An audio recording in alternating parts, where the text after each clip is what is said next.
makanyika toita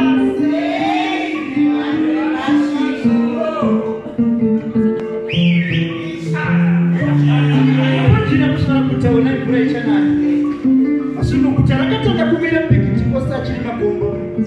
idura ndokula pili chikaraka dinosisina kura chirikure akagarisana na mabuchi pikitane kutu uya weni nyanji ya manzwi alimusikanzwa pazi muto marazi kumashava usaitora segwenga kama uya kashaya kukubata ndiyani tsumuma zvigumire kumadimikira nchiti zaka navaru rinopisa akambodi wachifamba ndiyani unoti rinobanga mapando zokumeneza akanyunguriswa naro ndiyani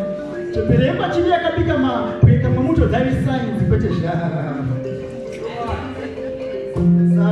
akanamana pasinadoprema kugresi vaporuwenzi wetikaiturika pamureza mureza wemasvodokazi mureza wezimbabwe baba dzimba zimbabwe kana zimbabwe ndikatikaitumidza saka mune inyombereri